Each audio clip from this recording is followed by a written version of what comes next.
पटेल। धन्यवाद सभापति महोदय। आज मैं ministry of commerce and industries की डिमांड्स फॉर ग्रांट्स के समर्थन में बोलने के लिए खड़ा हुआ हूं। सभापति महोदय, मुझे कहते हुए बहुत खुशी हो रही है और मैं धन्यवाद दूंगा आदरणीय प्रधानमंत्री जी को और आदरणीय मंत्री जी को भी कि आपने कृषि के क्षेत्र में बहुत अच्छे कदम जो उठाए, उसका नतीजा है कि आज कृषि क्षेत्र में निर्यात जो हमारा है वो 19,709 मिलियन डॉलर पे गया। जो गेहूं निर्यात हम लगभग 4 गुना उछाल आया और चावल की हमारी जो विदेशी मुद्रा अर्जित करने में हम शीर्ष पे रहे। मेरा क्षेत्र अध्यक्ष महोदय पूरा कृषि से रिलेटेड है। मैं मंत्री जी से ज्यादा टाइम नहीं लूंगा, लेकिन शॉर्ट में ये कहना चाहूंगा कि हमारे वहां ईसबगोल और जीरा, पूरे विश्व का सबसे उत्तम जीरा और ईसबगोल हमारे वहां पे होता है, लेकिन आज भी उसको उतना प्रोत्साहन, और वहां पे कई दफा मैंने कहा है ईसबगोल की फैक्ट्री और उसके लिए और निर्यात का कुछ अगर मैकेनिज्म हम बनाएं। हमारे लोगों ने वहां पे कोशिश की है, हम कोशिश भी कर रहे हैं, लेकिन उसको निर्यात में इतनी सफलता नहीं मिली। अगर सरकार के माध्यम से जालोर जिले और सिरोही को ईसबगोल और जीरे के लिए अगर कोई प्रोत्साहन दिया जाए और कोई वहां पे अच्छा सिस्टम तैयार किया जाए तो एक अच्छा कदम किसानों के लिए फायदे कारक कदम होगा, और जिससे वहां के किसान की आय दुगनी करने में भी हमें बहुत बड़ा फायदा मिलेगा।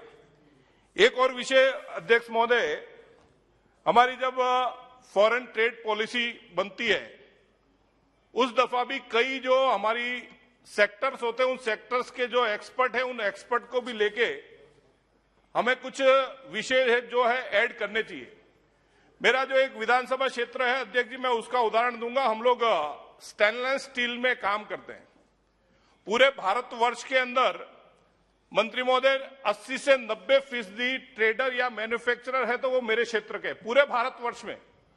और अगर वो मैन्युफैक्चरर और ट्रेडर्स अगर एक दिन काम बंद कर दे तो यहाँ की स्टेनलेस स्टील जो इंडस्ट्रीज है उसको ठप करना पड़े, वो उसका प्रोडक्शन नहीं जाएगा।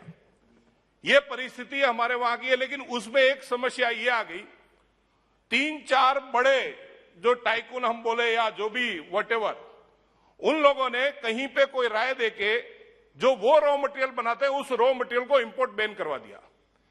अध्यक्ष जी, एमएसएमई इंडस्ट्रीज और हमारी जो छोटी छोटी इंडस्ट्रीज है जो आत्मनिर्भर भारत के तहत या भारत के अंदर काम करना चाहती है, उस इंडस्ट्रीज पे इसका गहरा असर हुआ। उस इंडस्ट्रीज का फिनिश गुड जो है, वो फिनिश गुड उसको रॉ मटेरियल नहीं मिलने के कारण वो किसी बड़ी इंडस्ट्रीज के अंदर काम नहीं कर पा रहे। मेरा आपके माध्यम से सरकार से निवेदन है कि जो रॉ मटेरियल भारत के अंदर शॉर्टेज है या भारत के अंदर नहीं बन रहा है, ऐसे रॉ मटेरियल को इंपोर्ट बैन नहीं करना चाहिए। जरूर उसके ऊपर आपका जो भी एक सिस्टम है, चाइना से हम बैन करना चाहते हैं, आप चाइना से बैन करिए, लेकिन दूसरी कंट्रीज जो हमारी है, जो वहां पे मैन्युफैक्चरर है, वहां से अगर आता है तो उस इंडस्ट्रीज को भी हम बचा सकते हैं, वो इंडस्ट्रीज भी सर्वाइव कर सकती है।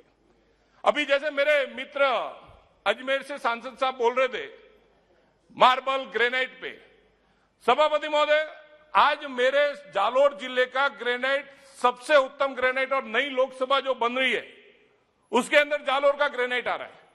लेकिन जालोर का जो ग्रेनाइट है, उस ग्रेनाइट को एक्सपोर्ट में अगर हम कुछ तवज़ो दें, एक्सपोर्ट करने के लिए अगर वहां पे रेक लगाए, एक्सपोर्ट करने के लिए वहां के जो इंडस्ट्रियलिस्ट है, उन इंडस्ट्रियलिस्ट को अगर हम प्रोत्साहन करें तो शायद वो ग्रेनाइट हमारा आगे बढ़ सकता है। और अध्यक्ष जी 2 मिनट हुआ है, ग्रेनाइट है। मेरा आपसे निवेदन है कि उसको अगर हम प्रोत्साहन दें तो शायद वो ग्रेनाइट भी एक्सपोर्ट क्वालिटी का हम वहां पे दे सकते हैं, और उससे हमारे वहां की जो इंडस्ट्रीज है वो सर्वाइव करेगी। बाकी इस कोरोना काल के अंदर जो सबकी जो राय है, जो सबकी समस्या हुई, मैं नहीं कहता हूं कि वो इंडस्ट्री सर्वाइव नहीं कर रही, बहुत अच्छे से आगे बढ़ी है।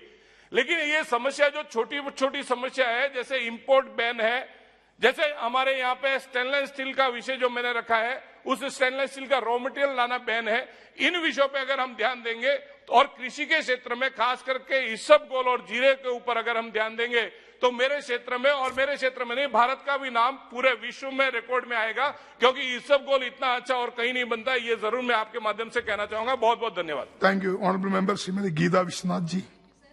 Thank you. First of all